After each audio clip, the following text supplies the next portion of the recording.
Hello everyone, welcome to Zenith IAS. Bharat के संविधान के निर्माण का जो टॉपिक है, इसका दूसरा टेस्ट आइए डिस्कस करते हैं। ये टेस्ट पेपर एक बार आप अटैम्प्ट कर सकते हैं, यहीं पे इसको रोक लीजिए। उसके बाद हम एक एक क्वेश्चंस को डिस्कस करेंगे। आइए पहला क्वेश्चन देखते हैं। स्वराज पार्टी ने संविधान सभा की मांग सर्वप्रथम कब किया था? 1934 में संविधान सभा की मांग सबसे पहली बार स्वराज पार्टी के द्वारा 1934 में, और 1934 में ही एम.एन. रॉय के द्वारा, जो कि वामपंथी नेता हैं, उन्होंने भी संविधान सभा की मांग किया था। इसका जो आंसर होगा वो बी हो जाएगा। नेक्स्ट है, प्रांतीय संविधान समिति का अध्यक्ष कौन था? प्रांतीय संविधान समिति के अध्यक्ष थे सरदार पटेल, और संघीय संविधान समिति के अध्यक्ष नेहरू जी थे। प्रांतीय संविधान समिति के अध्यक्ष सरदार पटेल थे। संविधान सभा ने समितियों के माध्यम से अपना कार्य किया था।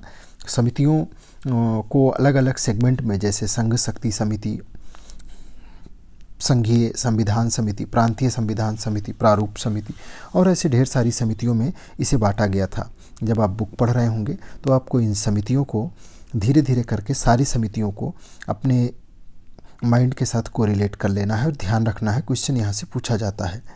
नेक्स्ट है, निम्न में से कौन सा प्रावधान भारत शासन अधिनियम 1935 से लिया गया है?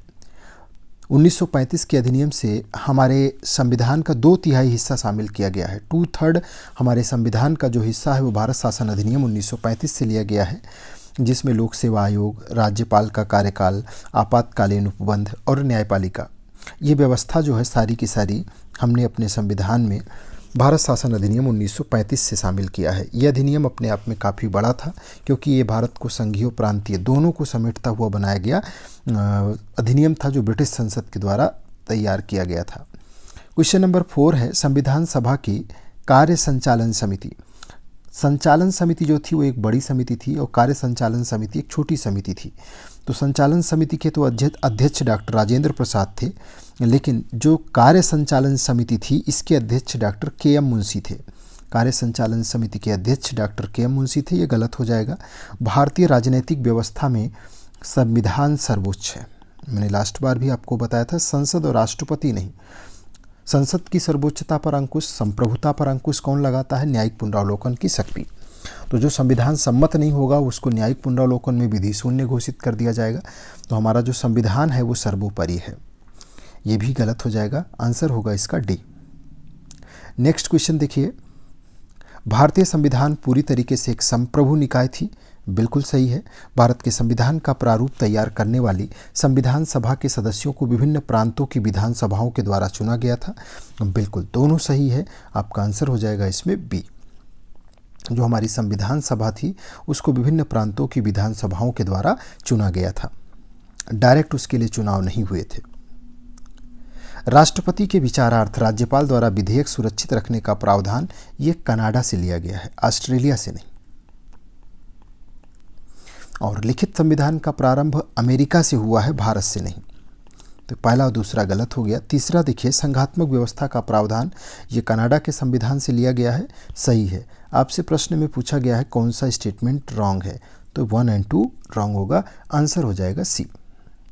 नेक्स्ट क्वेश्चन है, संविधान सभा में देशी रियासतों को कितनी सीटें आवंटित की गई थी?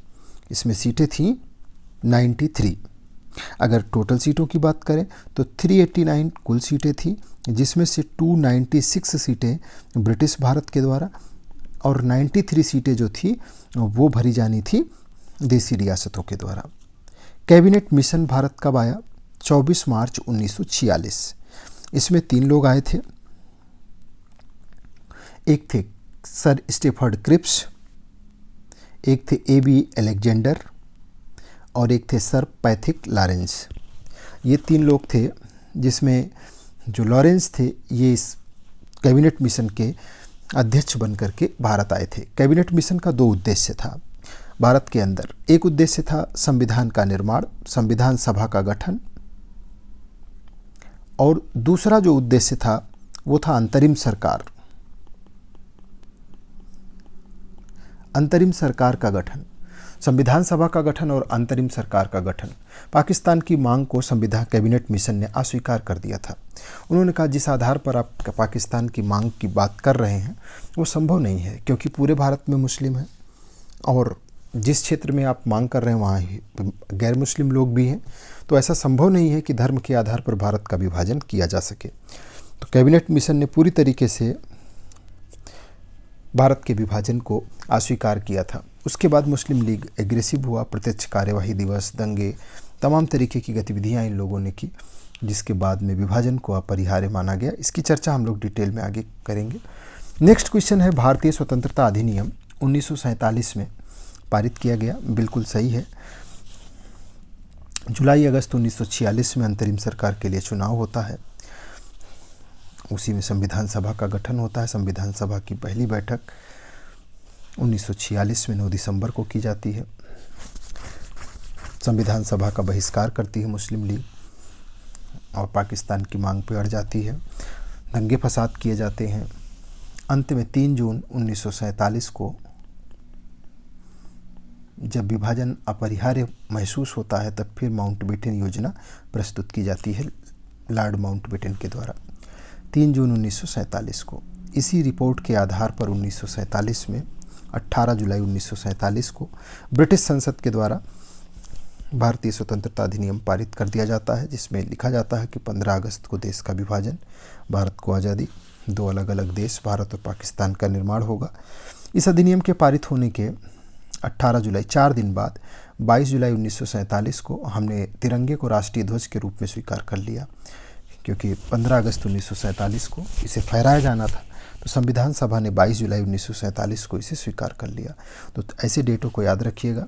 3 जून 1947 को माउंटबेटन योजना प्रस्तुत की गई। उसके तुरंत बाद जून बीता, जुलाई आई। 18 जुलाई को ही 1947 को ब्रिटिश संसद के द्वारा भारतीय स्वतंत्रता अधिनियम 1947 पारित किया गया। 4 दिन बाद भारत की संविधान सभा ने 22 जुलाई 1947 को तिरंगे को राष्ट्रीय ध्वज के रूप में अपना लिया। 15 अगस्त 1947 को हम आज़ाद हो गए। 29 अगस्त 1947 ये भी एक इम्पॉर्टेंट डेट है। इस डेट को हमने अपने प्रारूप समिति का गठन किया, जिसके अध्यक्ष डॉक्टर अंबेडकर को नियुक्त किया गया। दोनों सही हैं, आंसर हो जाएगा बी। थोड़ा थोड़ा करके अपने कॉन्सेप्ट को मजबूत करना है। जैसे अभी आपसे पूछा गया कैबिनेट मिशन भारत आया, इसका उद्देश्य, 2 उद्देश्य मुख्य थे। एक तो संविधान सभा का गठन करना, दूसरा भारत में अंतरिम सरकार। अंतरिम सरकार का मतलब चुनाव तो हमारे यहाँ 1952 में संपन्न हुए, उससे पहले 1947 में जो सरकार अंतरिम सरकार बना दी गई, 46 से लेकर के 47 से 1952 तक, यानी 5 सालों तक आप हमारे संरक्षण में रह करके अंतरिम रूप से सरकार चलाने की प्रैक्टिस कर लें, अभ्यास कर लें कि कैसे शासन व्यवस्था को चलाना है। ये 2 उद्देश्य था। पाकिस्तान की मांग को इसने सीधा सिरे से खारिज कर दिया था कैबिनेट मिशन ने। अगला है, जब संविधान सभा बतौर विधायिका कार्य करती थी, जो हमारी संविधान सभा थी ये 2 तरीके से काम कर रही थी, बतौर संविधान सभा और बतौर विधायिका। विधायिका देश के लिए कानून बनाने का संसद का भी काम ये कर रही थी। तो इसकी अध्यक्षता जी.बी. मावलंकर के द्वारा की जाती थी। ये विधायिका के यानी कि भारतीय संसद के लोकसभा में ये इसकी अध्यक्षता इनके द्वारा होती थी जब वो विधायिका के रूप में, और जब वो बाकायदा संविधान सभा कार्य करती थी तो अध्यक्षता डॉक्टर राजेंद्र प्रसाद करते थे। तो आपने इससे रिलेटेड जो टॉपिक है बुक से भी पढ़ा होगा। काफ़ी चीज़ों पे हमने पहले और दूसरे टेस्ट में मिला करके डिस्कस कर लिया है।